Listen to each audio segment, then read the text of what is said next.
प्रधानमंत्री मोदी जी के रूस भ्रमण के दौरान भारत ने रूस के साथ ये पेशकश की कि अब जब भारत में S-400 की 5 स्क्वाड्रन्स डिप्लॉय होने जा रही हैं और ये स्क्वाड्रन्स भारत में अगले 20-30 साल तक ऑपरेशनल रहेंगी, तो इनका जो स्पेयर पार्ट्स है और इन S-400 का जो मेंटेनेंस एंड ओवरऑलिंग प्रोसेस है उसको शायद भारत में ही तैयार किया जा सकता है।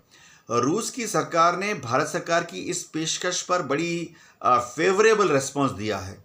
इनफैक्ट ना सिर्फ भविष्य में, निकट भविष्य में भारत और रूस मिलकर इंडिया में ही S-400 के स्पेयर पार्ट्स बनाएंगे, वरन अगर एशिया में या अफ्रीका में किसी दूसरे देश में अगर S-400 है तो उसका रिपेयर, मेंटेनेंस एंड ओवरऑल के लिए भी उनको उस देश से भारत में लाया जाएगा।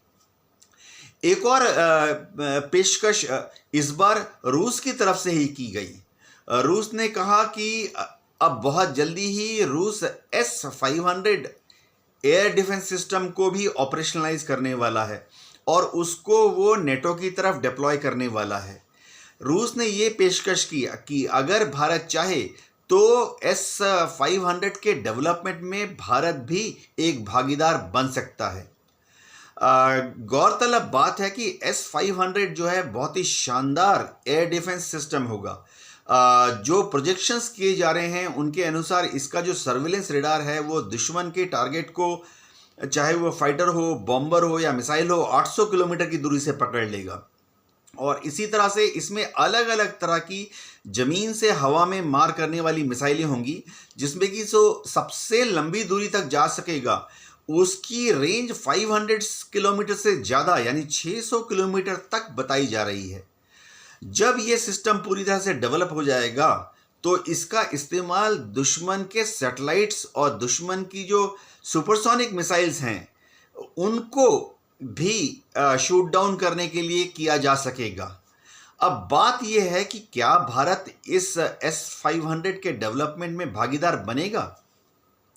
देखिए, जब रूस Su-57 सुखोई 57 को डेवलप कर रहा था, उस वक्त भी रूस ने भारत को न्योता दिया था कि भारत सुखोई 57 के डेवलपमेंट में भागीदार बन सकता है। इनिशियल डेज में भारत ने करीबन 4 साल तक इसमें भाग लिया था और हमने सुखोई 57 के डेवलपमेंट में करीबन 1500 करोड़ रुपए इन्वेस्ट भी किए थे रूस में। अब अगर S-500 के डेवलपमेंट में भारत भागीदार बनता है तो इसमें दो चीज़ हैं। एक तो क्या हम S-400 को बंद करके S-500 पे कन्वर्ट करेंगे। दूसरी चीज़ है, रूस बहुत ही जाहिर बात है एक्सपेक्ट करेगा कि भारत सरकार भी उसमें कुछ इन्वेस्टमेंट करे। तो S-500 प्रोजेक्ट में अगर इंडिया ज्वाइन करता है तो डेफिनेटली भारत सरकार को 1000, 2000, हो सकता है 5000 करोड़ की इन्वेस्टमेंट करनी पड़े। तो भारत सरकार इन चीज़ों को तय करेगी आने वाले समय में। इसमें थोड़ा समय लगेगा।